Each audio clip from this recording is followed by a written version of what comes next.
to the table. And there are times where in the beginning, you're probably leaning with somebody like that, leaning a little more into empathy. And then you realize I actually need to lean into my authority more and my competency. And if they don't want to follow me as their guide, they get to go somewhere else. But this is what I bring to the table.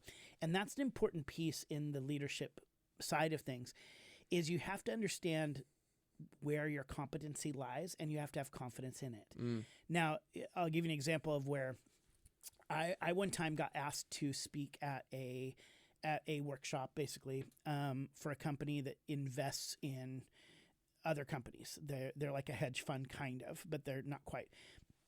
What they do is they find companies that are, say, like at the $10 million range that are doing great, and then build them to 100 and then sell it off, and everybody, including the former owner, becomes really rich. Right.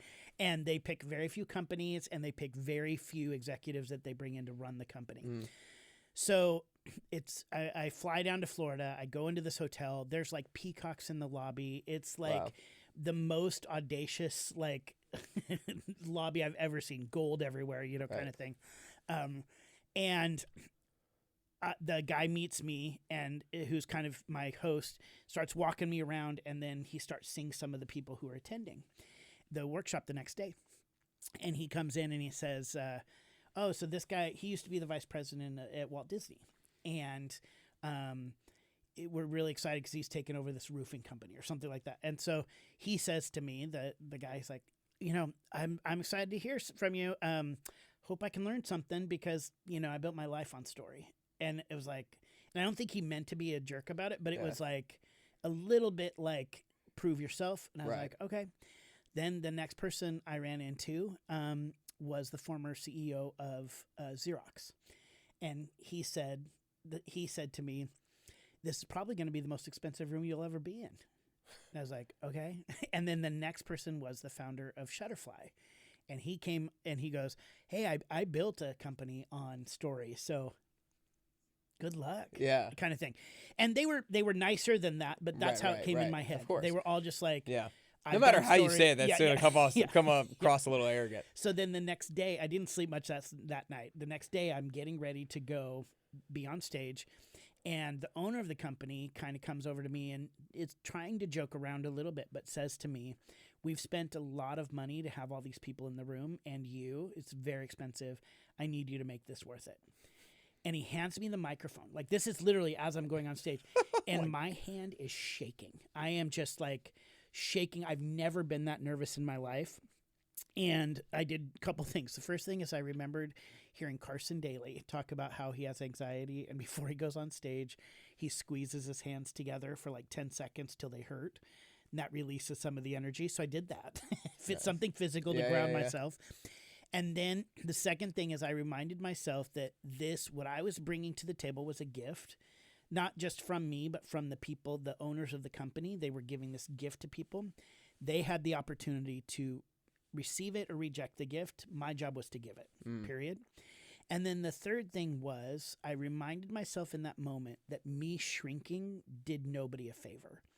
If I walked up on stage still shaking and walked up and was like, wow, man, there's a lot of money in this room. I hope things go well. It's like, or are you guys as nervous as I am? Which I'd never do. Right. But if I start shrinking in that moment, it doesn't serve me and it doesn't serve them, really, because they're going to go like it's a waste of time. Mm-hmm. And so I had to go in this small little area, and in this room, I am the smartest person in this room. They're better business people than me. They have more success than me. They're way richer than I am. You had to remind yourself of this. But I had to remind myself that when it comes to story in marketing, I am the smartest person in this room. Yeah. And it is actually a gift to give this to him. So I grounded myself, and I walked on stage and delivered one of the keynotes of my life, truthfully, and ended up getting a bunch more business after that.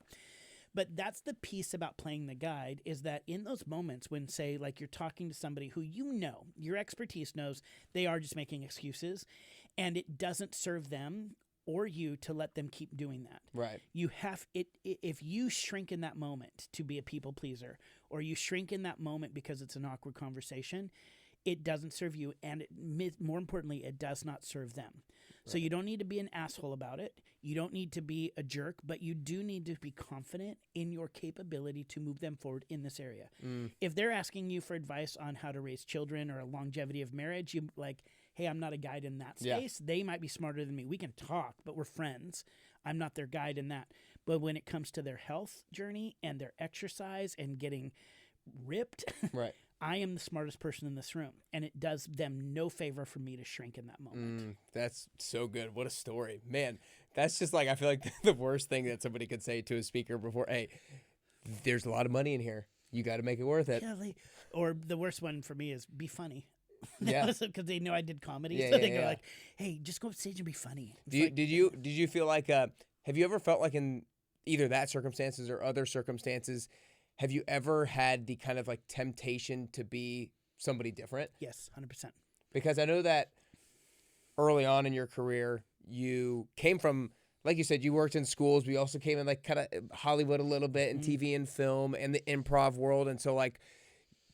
First going into the business world before you started working with CEOs, you were kind of like more of this like lighthearted guy who wasn't the buttoned up suit and tie, and you probably had a little bit of like I know you had some intimidation stepping into it. How have you found you've been able to like resist not being authentic in certain scenarios when you're maybe tempted to? Yeah, by making that mistake.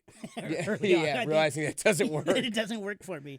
I think that, it wasn't like I immediately stepped into it and was like, I'm never going to not be me. No, there was that. And that is a big part of what Badass Softy, the podcast and the new kind of coaching that I'm doing comes out of. It's really in a lot of my own leadership styles. There were times that I looked to other people and I thought, oh, I need to be like them. Right. Like, and not to be like this. I honestly don't mean this disparaging, but it's just a type of person.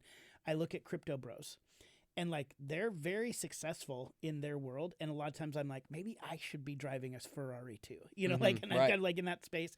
Maybe I should be like Gary Vee. Maybe I should be like, these different people who are out there, maybe Joe Rogan even, something like that. 100%. And the reality is, I will never be that person, and I will never be happy being that person. Totally. And there have been moments that I've tried that skin on, and the crazy part is I can actually win in that game, but I don't like it, and it's not good. It's kind of that same thing of where I would look around and I go, oh, I just caused some damage here by being the like puffing up my chest and being louder and being more arrogant.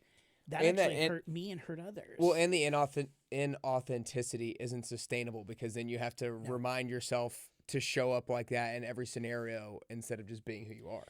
Yeah, and I think, what Badass Softy really is trying to do in many ways is saying like, hey, if you're sensitive, you can still succeed. If you're like somebody who wants to lead with heart, you can still succeed. And not just from like, because it's like good or woo-woo kind of vibe. There's actually a lot of research behind it, right? When people sense inauthenticity, their trust in you goes down. When you create